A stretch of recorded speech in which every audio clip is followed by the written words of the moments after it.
আসসালামু আলাইকুম প্রিয় ভিউয়ার্স, আশা করি আপনারা সবাই অনেক ভালো আছেন।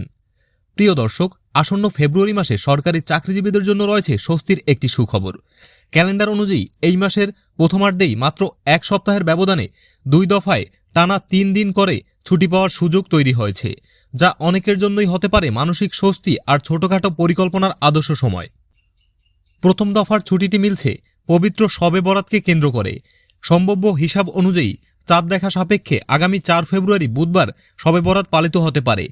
ওই দিন শবে বরাত অনুষ্ঠিত হলে পরদিন 5 ফেব্রুয়ারি বৃহস্পতিবার নির্বাহী আদেশে সরকারি ছুটি ঘোষণা করা হতে পারে। এর সঙ্গে যুক্ত হবে সাপ্তাহিক ছুটি শুক্রবার ও শনিবার, অর্থাৎ 6 ও 7 ফেব্রুয়ারি। ফলে সপ্তাহের মাঝখানেই সরকারি কর্মকর্তা কর্মচারীদের টানা 3 দিনের একটি সুন্দর অবকাশ কাটানোর সুযোগ পাবেন। এর ঠিক এক সপ্তাহ পরেই আসে দ্বিতীয় দফার টানা ছুটি। জাতীয় সংসদ নির্বাচন অনুষ্ঠিত হওয়ার কথা রয়েছে 12 ফেব্রুয়ারি বৃহস্পতিবার। নির্বাচন উপলক্ষে ওই দিন সাধারণ ছুটি থাকবে।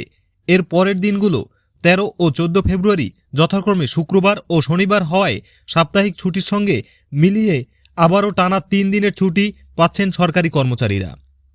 সব মিলিয়ে ফেব্রুয়ারির শুরুতেই 2 দফায় মোট 6 দিনের ছুটি সরকারি চাকরিজীবীদের দৈনন্দিন কর্মবাস্তবতায় কিছুটা স্বস্তি এনে দেবে বলেই মনে করছেন অনেকেই।